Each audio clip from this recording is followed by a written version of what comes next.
Saturn is the key in so many ways to what is happening with all its moons.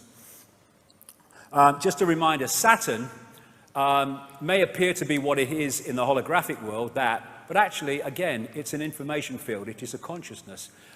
Everything is aware. Everything has a consciousness. So these planets and suns, they have consciousness. They have awareness. They are entities in their own right. And interestingly, this is an accepted ancient symbol of the sun. And people think, understandably, that it's a symbol of the sun that we know today. But is that symbol more likely to be the sun we know today or the sun we once knew? Saturn.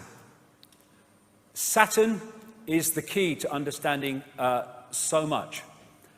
It was known as the old sun. It is known in occult as the old sun, the dark sun, and the dark lord, the lord of the rings. And the massive penny drop for me, whoa, the kaleidoscope moved when I started to realize that at least so many, if not all, the ancient sun gods were not gods of the sun we know today, but of the Saturn sun that was focused on before, because it was in a different position. Saturn has long been symbolized as an eye. There's the eye in Freemasonry. There's the eye of Sauron in the Lord of the Rings, the reptilian eye, the symbol of the negative force. And what happened in the massive and brilliant work of David Talbot in the Saturn myth is that at some point there was an enormous ejection of debris in an explosion out of Saturn. And it formed like a luminous crescent because it reflected light at certain points of the day. And this, as the Earth moved on its axis, when viewed from the Earth, this appeared to move around Saturn. And at different points, there were different symbolism for different points. But this was the one that really was the focus of Saturn symbolism, because this was when that luminous crescent was at its most luminous during the day. And so you find this symbol over and over in the ancient world. And this is a common recurring theme of Saturn. And this, the crescent symbolically, and the disk of the Saturn sun, the dwarf star. And so from this came the horned god, the horned goddess. There is Madonna in her Super Bowl performance at halftime, which was so Saturn in its symbolism, it was laughable, including the fiery eye. And in the movie version of The Lord of the Rings, you had the crescent holding the eye of Sauron. In Arabia, or you look at that of the symbol of Islam, the star, the sun, and the crescent. And the Arabian god Sin was symbolized as a crescent. Here you go. And I would suggest, from David Talbot's point of view, and I think he's right, that this represents the crescent of Saturn. This is the guy who started a satanic Saturn organization or secret society out of Germany called the Brotherhood of Saturn. And there's that symbol of the sun, look, with a dot. That's Saturn, not the sun that we have today, and the horned god. Molech, who is symbolized at Bohemian Grove as the owl, is also symbolized as the bull, and there's the horns with Saturn in the middle.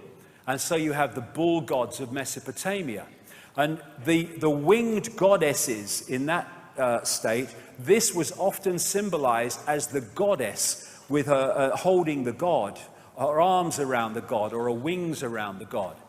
And there is another version of that with the god Saturn and the crescent. And there it is on the Great Seal of the United States, exactly the same symbolism.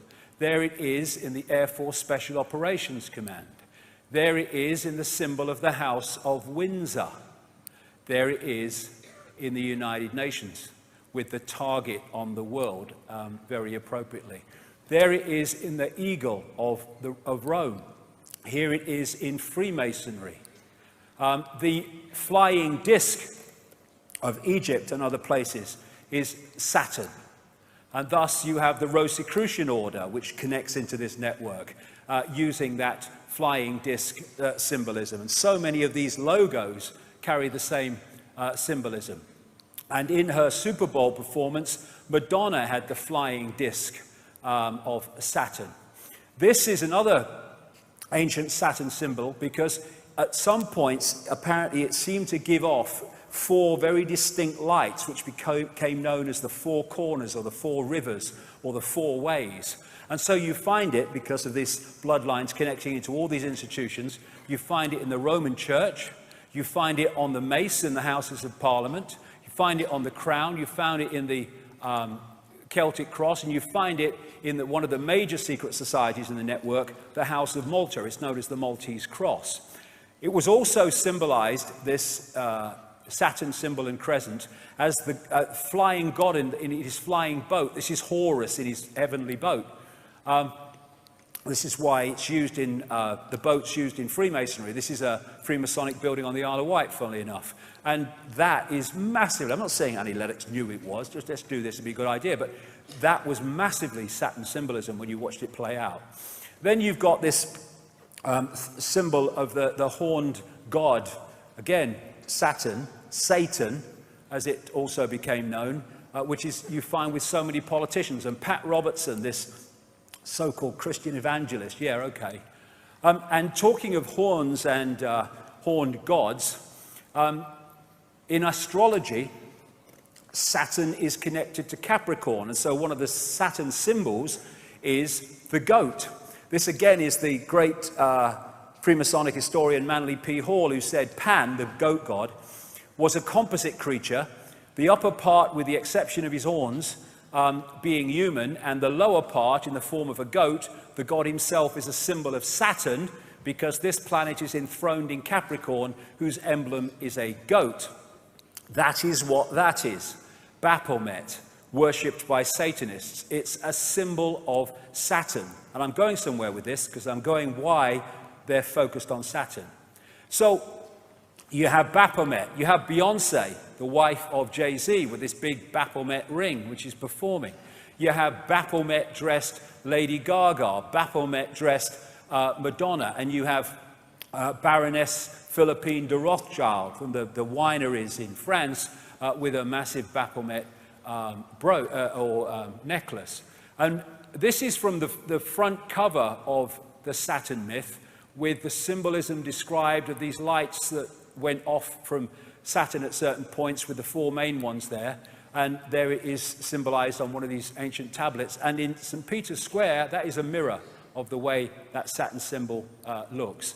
And there it is on the thing that he has his biscuit in, there, when he's doing his stuff.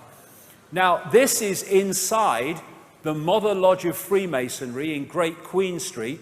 Great Queen was the name of the Babylonian goddess, in London. Because, this will become significant in part 3, this crescent holding the sphere also became symbolized as twin pillars.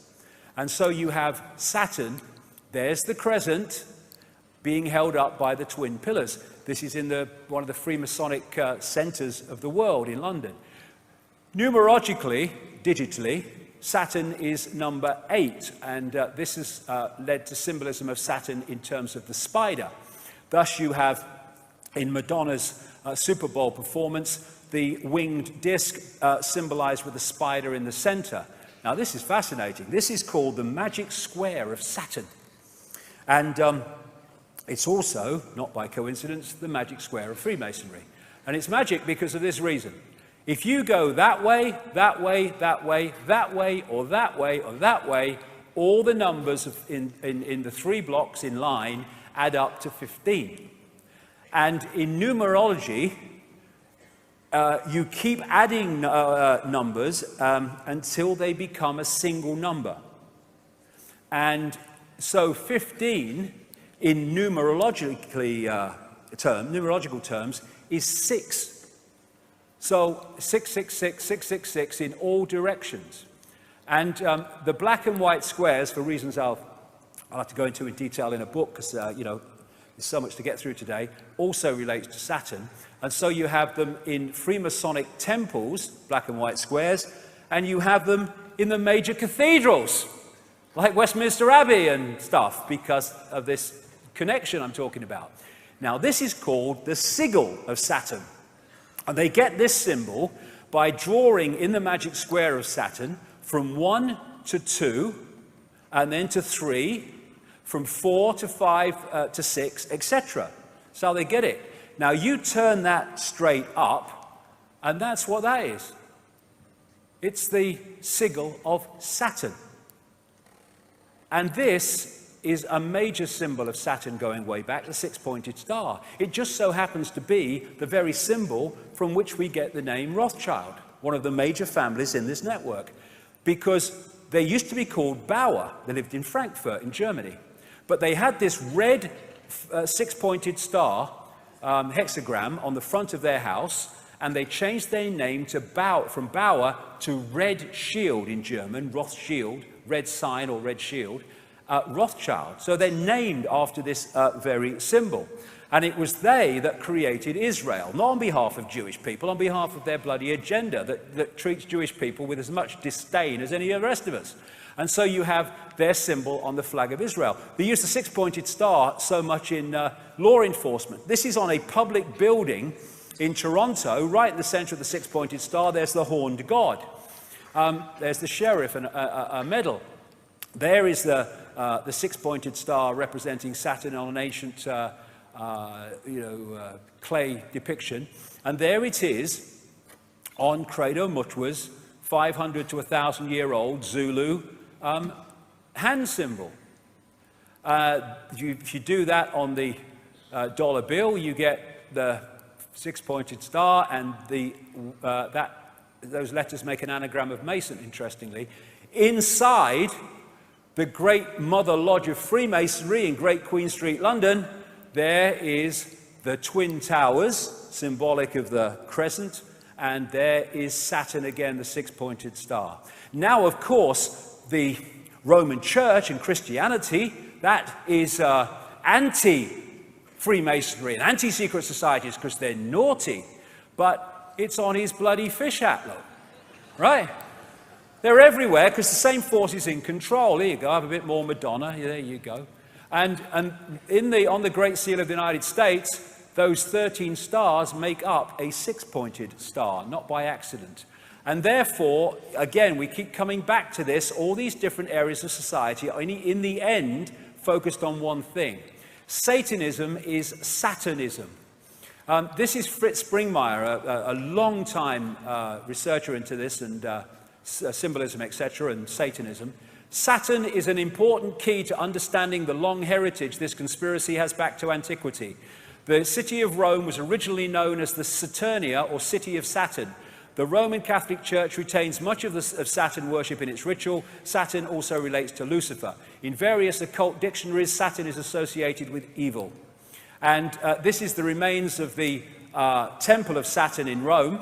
And just next to this is this place called Capitoline Hill now, but before that called Mons Saturnus, the Hill of Saturn. And this is a very symbolically important place to the bloodlines. And this whole thing about the skull and bones, Capitoline Hill comes from caput, meaning dead, because they're supposed to have found a human skull there, and they call it caput, Capitoline Hill. That's why we say kaput when something's dead. And you have the theme in Christianity of Golgotha and Calvary, the place of the skull, hill of the skull. And Capitoline Hill became Capitol Hill when the bloodlines moved in on America. Now, the northern pole of Saturn is a permanent storm which takes the form of a hexagon. And this has been found by the Cassini spacecraft, and I think the Voyager one before that in the early 80s. And the hexagon also is an expression of the hexagram, or of the six-pointed star. because all these different symbols that I'm going to talk about now are different expressions of the same frequency state. So you look at this crop circle from England this year, and it is a hexagon. But a hexagon is a flattened out cube. So when you look at it from another angle, it's a cube. Well, it just so happens that an ancient symbol of Saturn is the cube, especially the black cube. And I would suggest that's what they are. The Kaaba, the focus of worship in Islam, Kaaba means cube. The tefillin, the cube on the head in Judaism. And when people go to worship around the Kaaba, they're told to pray in concentric circles. Remind you of anything? And they're told to walk around it, and their energy can be trawled. And if you focus on something that represents Saturn, Saturn is where the energy goes. In Judaism, they have Solomon's temple. Every syllable of Solomon means the sun. And the Holy of Holies in the so-called Solomon's temple was supposed to be a cube. They talk in Revelation about the New Jerusalem in cube terms. There's these massive cubes that they use. This is outside the one of the banks near Wall Street, near where the protests are. And you see these black cubes and cubes like used by Apple and stuff. Saturn symbolism. In Doctor Who, they had this recent one where the Earth was invaded by black cubes. Star Trek, you had the Borg, who were these cyborg-like, exactly as the are described by the Gnostics of the Archons, and they used to move around in these cubes. If you geometrically represent the cross, then it is a flattened out cube. When you look at the depictions of these people, not Lady Gaga, but others, these religious leaders with the halo, well, that comes from Saturn as well, that halo when that luminous crescent was in that position. Astrologically, that's the symbol of Saturn. And what they symbolized this as was the sickle and the hammer. And when the Rothschilds created the Soviet Union, provable fact if you look at the evidence, they used the symbol of Saturn as the symbol of the Soviet Union. There's that symbol on this guy from the Brotherhood of Saturn. The Jesuits are a major secret society in this global network, and there's the symbol of Saturn in their symbolism very bloody clearly. The snake on the cross also relates to this in some ways. Now, this is going to take us forward here, because the god of Saturn of the Greeks was called Kronos. And Kronos was, because it was the god Saturn, the sickle, the scythe, was represented as holding the scythe, and also he was depicted as the god of time. And he had the beard, the white beard, and he became Old Father Time. That's Kronos, that's the god of Saturn. He also became the Grim Reaper, because Saturn is the planet, I say, son of death. And Kronos became Crown, a symbol of the bloodlines. Kali, a goddess related to Saturn, it was called the Black One, and the goddess of time, depicted with a protruding tongue. There's Madonna again. I mean, she must have the bloody book she works through, this one. The god El, the Hebrew god El, was their god of Saturn. So El and Elohim are demiurge and archons, I would suggest.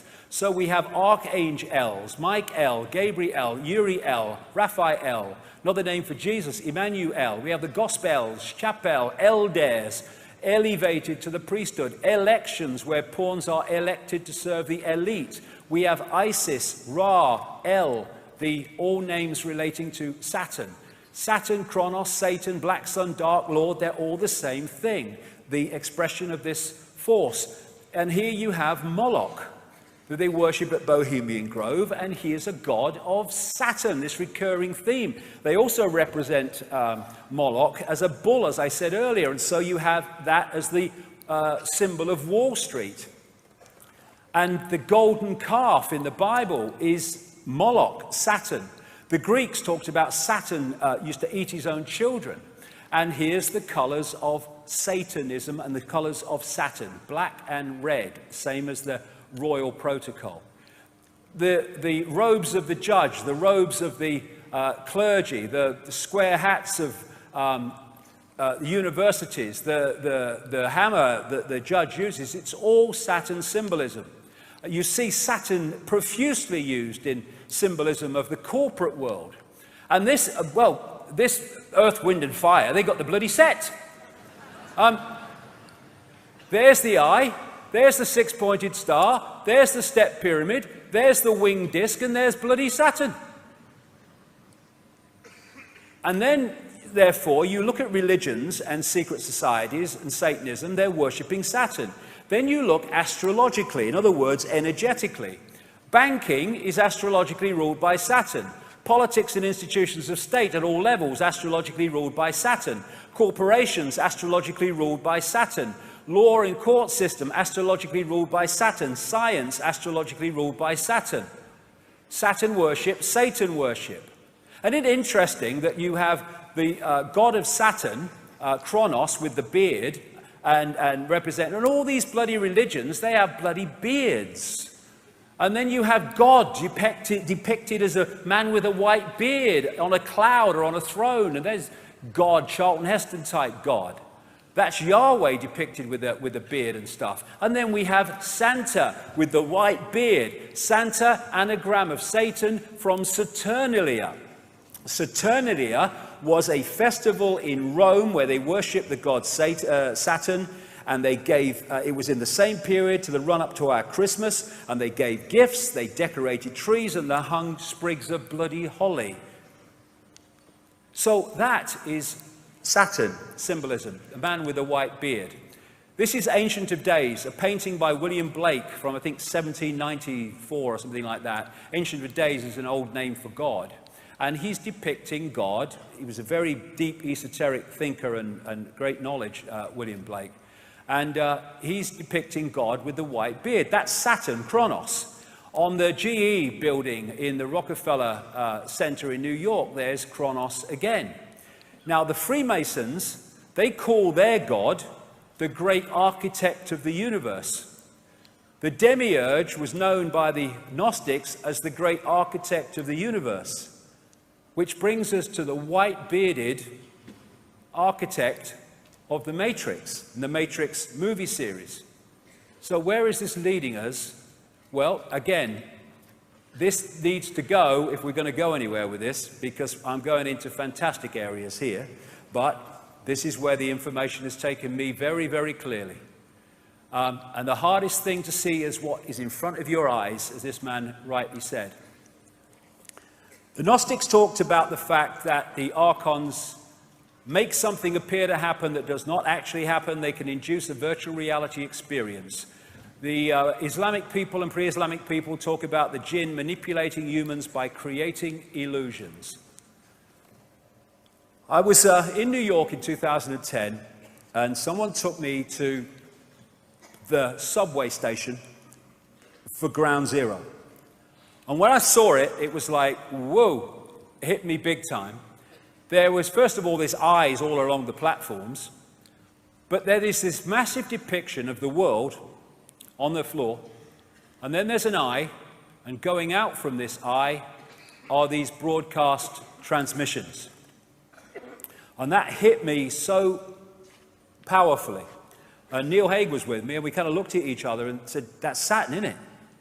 And remember, physicists have said only this last few days, they may have evidence the universe is a computer simulation.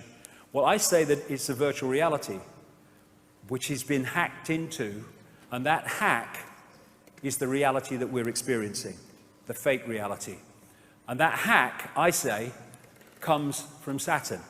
Because I'm saying that these rings are actually a massive broadcast transmission system which is broadcasting a fake reality within the frequency range that we are decoding, and therefore we are picking up that fake reality.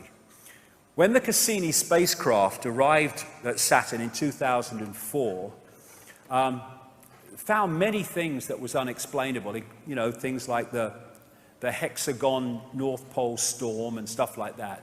But they also found extraordinarily powerful sound coming from Saturn. This is part of what they recorded.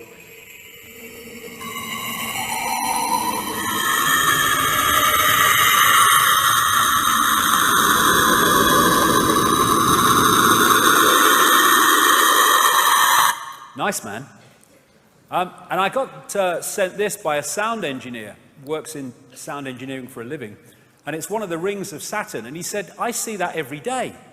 That's bloody sound. They're sound waves. And this is in cymatics, this is a six-pointed star.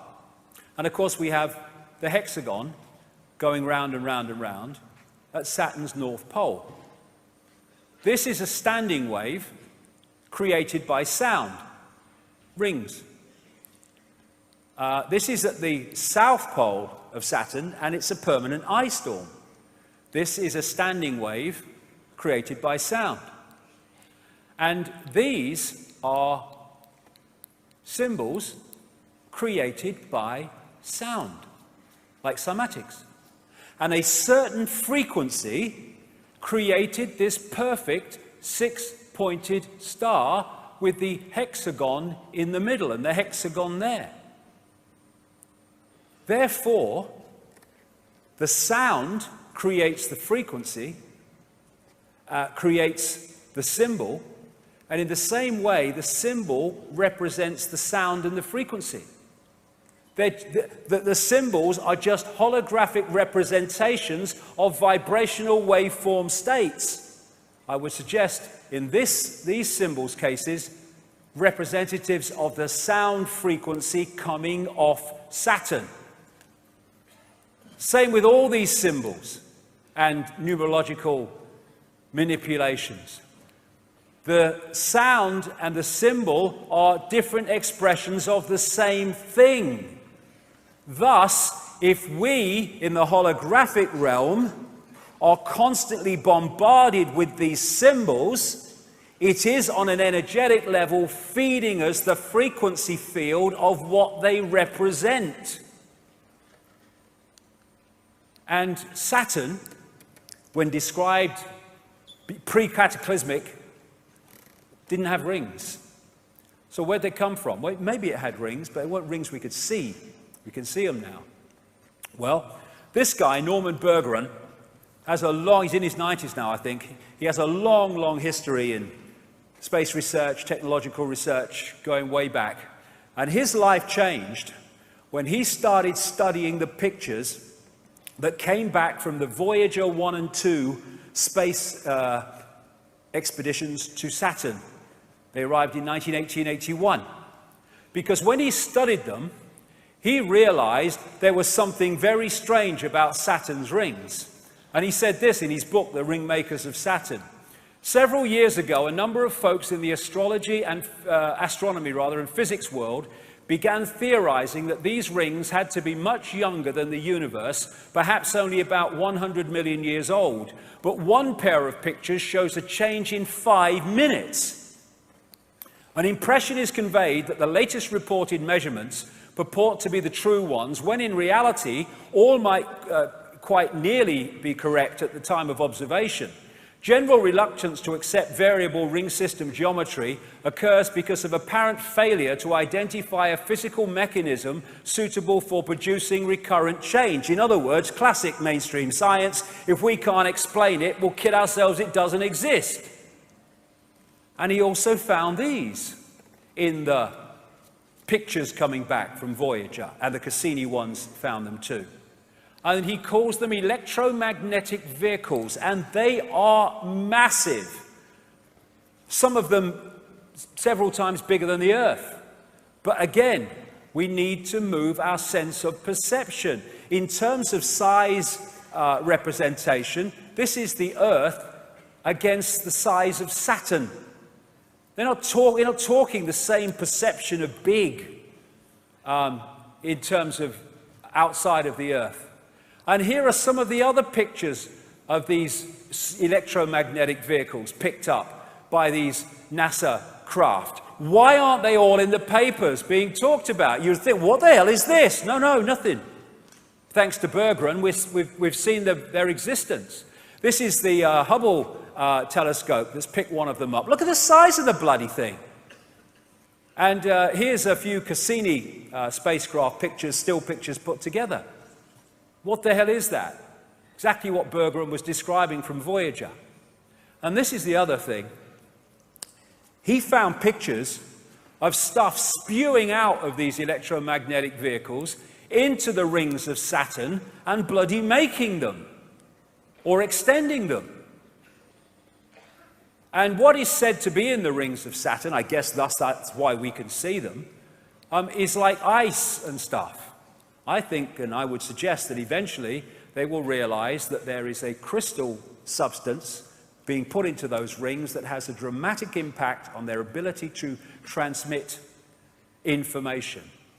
In 2009, NASA released this picture, which is a ring around Saturn, which is from 3.7 million miles out to 7.4 million, and that ring could encompass 1 billion Earths.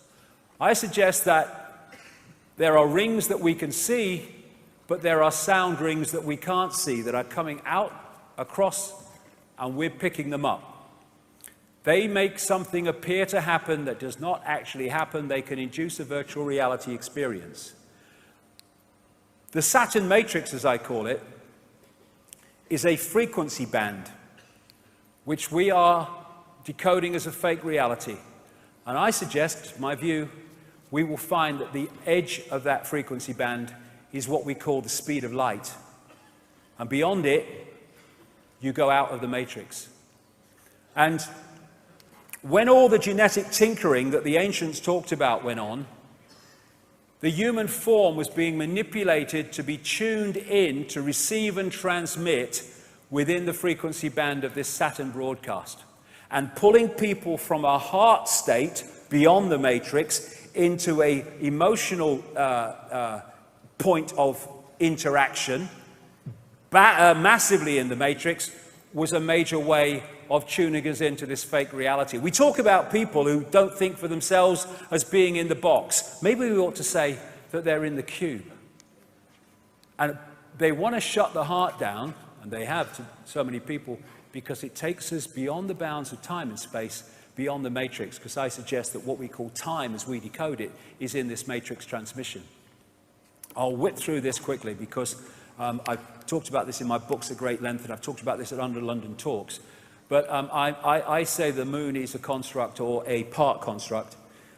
This is a book called Who Built the Moon by Christopher Knight and Alan Butler. It's absolutely brilliant in the way that it puts the case for the moon not being real in terms of a natural body. But interestingly, what they find in that book is the mathematics and geometry between the sun, the moon, and the earth are fantastic in terms of their synchronicity, and it does not apply in any way to the rest of the solar system. And the Gnostic writings found in Nag Hammadi in 1945, 1,600 years old or more, say that this is a separate system operating within the Archon system of the inorganic universe.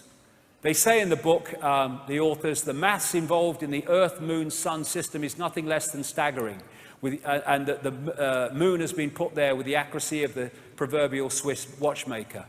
So when viewed from the Earth, it's the size of the sun at an eclipse. The BBC did a program, Do We Really Need the Moon? And it said the moon is now in a perfect position to sustain life on Earth in its effect on the Earth, but it's just a coincidence. I think not. We only see the near side of the moon. We don't see the far side of the moon. And the authors say in that book, the moon is bigger than it should be, apparently older than it should be, much lighter in mass than it should be. It occupies an unlikely orbit, and is so extraordinary that all existing explanations for its presence are fraught with difficulties, and none of them could be considered remotely watertight. The mainstream theory is that the Earth was hit by a Mars-type planet when it was forming, and a chunk came off and became the moon, called the whack theory. That didn't pan out, so they came up with a double whack theory, where it was hit by the planet, it went away and gave it another smack, and then it became the moon. Now, of course, it doesn't pan out because it's nonsense. They don't know. Why don't they just say it's not a bad thing we don't know? There's lots of things we don't know. The best explanation for the moon is observational error. The moon doesn't exist, said this scientist at the Smithsonian Center for Astrophysics. It's easier to explain the non-existence of the moon than its existence, blah, blah, blah. It goes on. And you know, I'll go through this because I don't want to run over too much time. I'll just mention a few things about the moon. These two scientists from the Soviet Academy of Sciences wrote a detailed article in 1970 headed, "Is the Moon the Creation of an Alien Intelligence?" And they explained in scientific terms why the moon cannot be a natural body, and in doing so explained all the anomalies that, if it is a natural body, cannot be explained. This guy, Sergeant Wolf, talked at the National Press Club a few years ago and told of his experiences on the inside at NASA, where he saw things like alien bases on the moon and stuff like that. And there's all these towers and strange phenomenon, like this blue light called blue gem or blue dome that they can't explain on the moon. And these artifacts on the moon that clearly are not natural. Look at that one. What the bloody hell is that? They can't explain them, they don't talk about them. These are pictures of what are claimed to be statues on the moon. There's so much we don't know. In symbolic terms, maybe in a bit more than that, the moon is a bit like the Death Star of this big-time insider, George Lucas, in the sense that it's actually some kind of technological construct.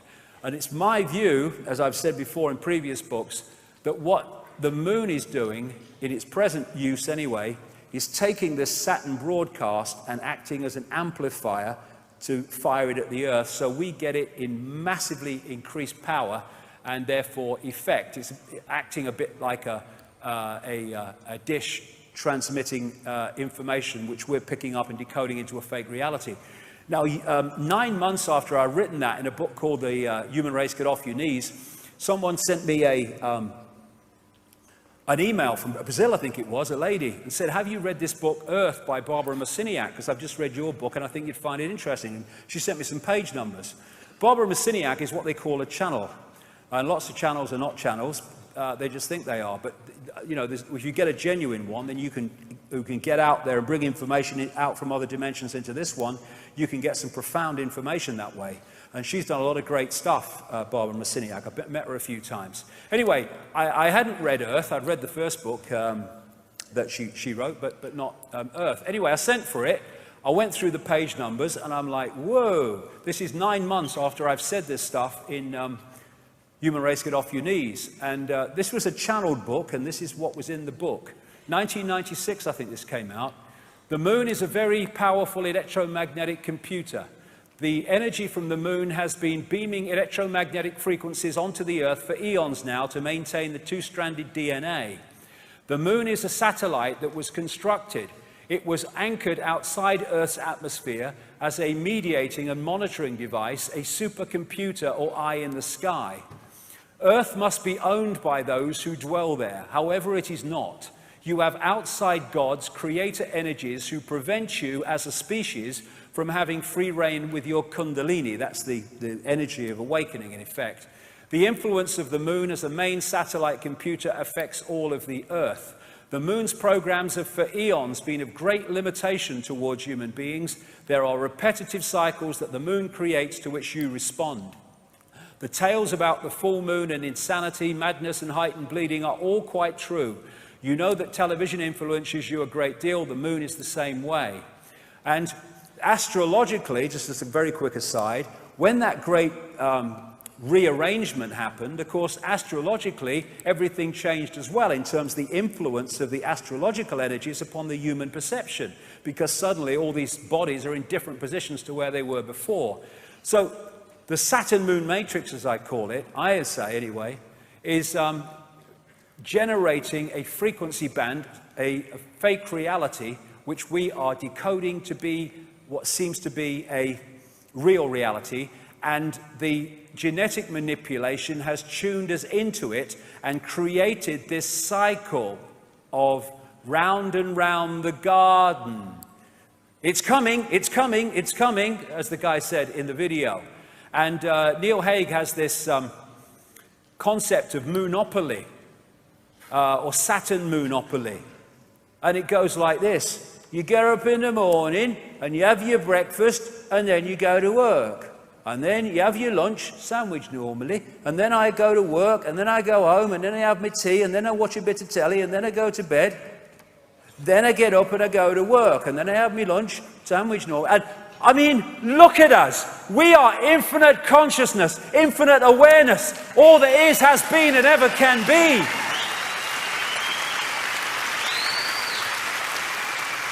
Is that all we are capable of? No. But we are locked into these cycles to which we respond. No response. See it as you couldn't see it before. An end to work, buy, consume, die. That's what that is. And this matrix creates a firewall that holds us from seeing further into the energy field and holds us in this tiny frequency band we call visible light. What they've done is taken the universal energy field, the universal construct, and they have hacked into it, and they're feeding a fake reality to us from within that construct. And therefore it's gold. Oh, my life's in a terrible state. I'm just making adjustments to my life. Oh, life's great. And they're all freaking illusions. We're like in this wall. You know those scientists that have been suggesting in the last few days that the universe might be a computer simulation? They actually said, like a prisoner in a pitch black cell, we may never be able to see the walls of our prison. Why? Because they are vibrational walls, and I suggest that they are the speed of light.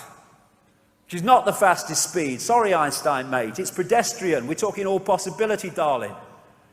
And so when we look into the night sky, are we seeing what's real, or are we seeing a projection? I talked in I think it was my last book, or the one before that. I had a profound experience as a little boy when I was first taken to the London Planetarium, when I looked and saw the night sky on the roof of the planetarium, and it looked so bloody real. And it hit me, and it's never left me, that actually when I look at the night sky, that ain't actually what I'm looking at. Firewall. All that we see or seem is just a dream within a bigger dream. Is this the real life? Is this just fantasy? Caught in the landslide, no escape from reality. Open your eyes, look at the skies and see. Is it a sky? Or is it a projection?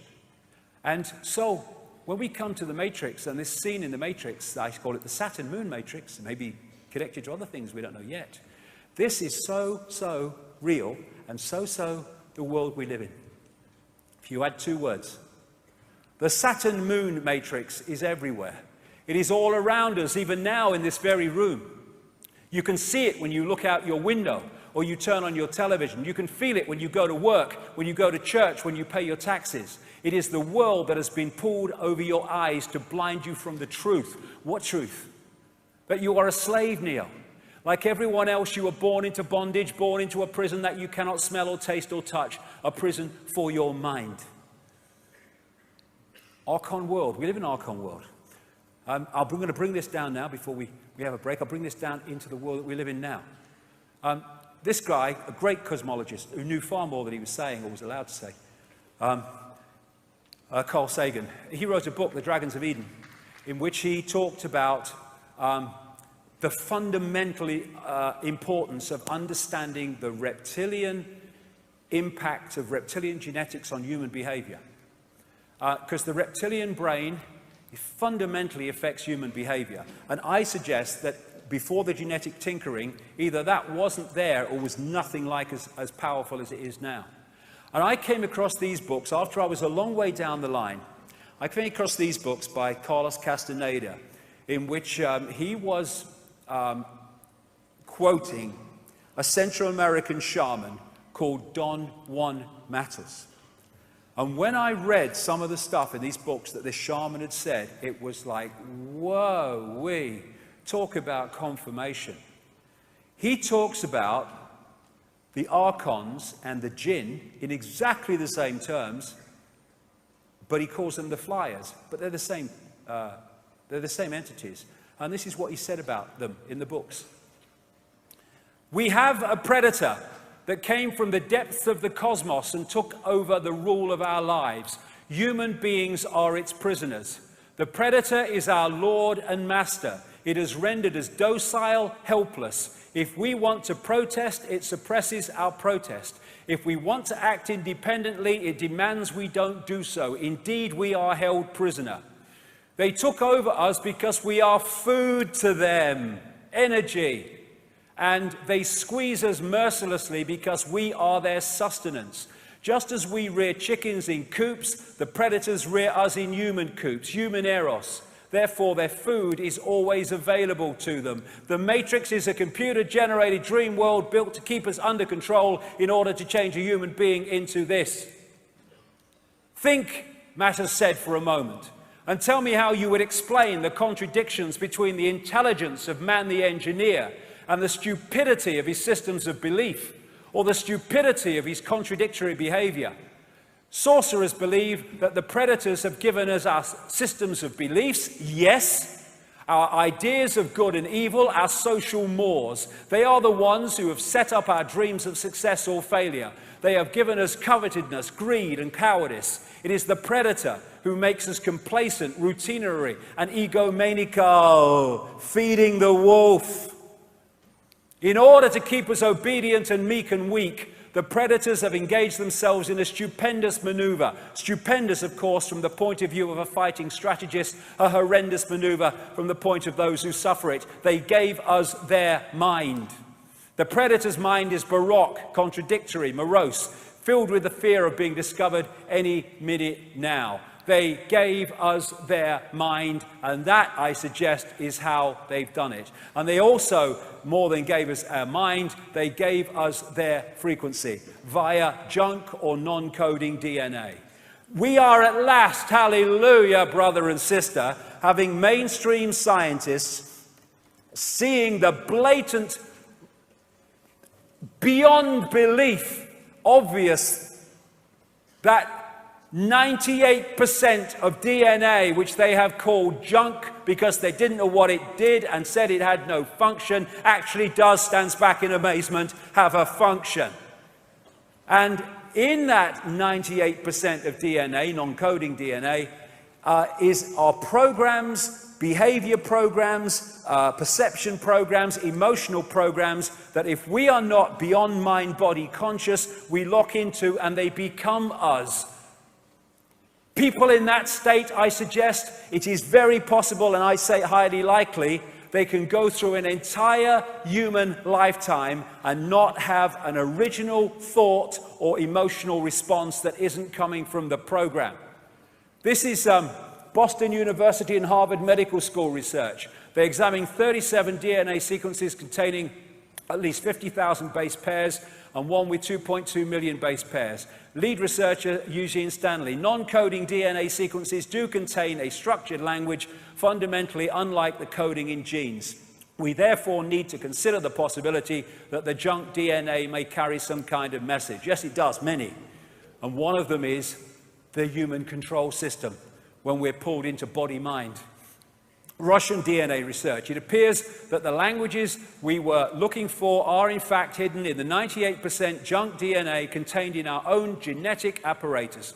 The basic principle of these languages is similar to the language of holographic images based on the principles of laser radiations of the genetic structures which operate together as a quasi-intelligent system. And this recent announcement by this institute at the Harvard Medical School, all data that humanity creates in a year can be stored on 4 grams of DNA. That's how much information we have in the human structure. And therefore, if you can put emotional programs, emotional response programs into the genetic structure, and then create a society designed to constantly trigger those programs, then you can have a massive, constantly recurring tidal wave of low vibrational emotional energy. And when you, to feed off, and when you go beyond the body, like with Jill Bolte Taylor earlier, or these near-death experiences, what is the common theme when they go beyond the body? I felt calm, at peace, I just was. There was no thought pattern and no human emotion. Because so much of it is coming from the body. It's a program. And when you go into the heart and you go beyond time and space, you stop reacting in the sense of the program, and you stop delivering the food, the sustenance of that which is behind it. I did not judge and did not feel I was judged. I loved being in that painless state of existence. And if you want to feed off human energy, low vibrational, if you've got these programs within the human genetic structure generating that energy, well, you're home and bloody dry. This is the mind that we've been connected to. Why do rules have power over our minds? It's all about rules, because it's all about control. And this part of the brain, the reptilian brain, where we get cold-blooded behavior, territoriality, desire to control, right is might, and all that stuff, might is right, that is massively part of the reaction system, because the reptilian brain is about survival. It's about constantly scanning the environment for threats to survival, not just physical survival, but survival financially, survival of the job, survival of the relationship. Be afraid, be very afraid, because the big bad monster's coming as soon as we've invented him. This is why we're constantly given reasons to be frightened, because that locks us into the reptilian brain and therefore into this collective mind. And Don Juan Matter said, I know that even now, though you never have suffered hunger, you have food anxiety, which is none other than the anxiety of the predator who fears that at any moment now its maneuver is going to be uncovered and food is going to be denied. Through the mind, which after all is their mind, the predators inject into the lives of human beings whatever is convenient for them, and they ensure in this manner a degree of security to act as a buffer against their fear. Sorcerers of ancient Mexico reasoned that man must have been a complete being at one point, with stupendous insights, feats of awareness that are mythological legends nowadays. Absolutely. And then everything seems to disappear, and we have now a sedated man. What I'm saying is that what we have against us is not a simple predator. It is very smart and organized. It follows a methodical system to render us useless. Man, the magical being that he is destined to be, yes, and she, is no longer magical. He's an average piece of meat. There are no more dreams for man than the dreams of an animal who is being raised to be a piece of meat, trite, conventional, imbecilic. Control of perception. And if you look at the Avatar movie, it is so symbolic, because you had the Heart Society, and it was taken over, this connected society of greater awareness was taken over by this left brain, merciless, heartless invasion by symbolically Earth troops with their technology and all that stuff. And you even had the symbolism of these invaders infiltrating the Blue People Society by operating inside an outer shell of blue people so that they didn't know that they were being infiltrated. Now, are we as a human race, there are 7 billion of us now and more, the number of people in full knowledge who are behind this are tiny, tiny. And they can only do it by dividing and ruling us. Are we going to stand up, come together and face this, or look the other bloody way and go on walking into a level of enslavement that would make George Orwell bloody wince? As Martin Luther King said, a man can't ride your back unless it's bent. Freedom is the sure possession of those alone who have the courage to defend it.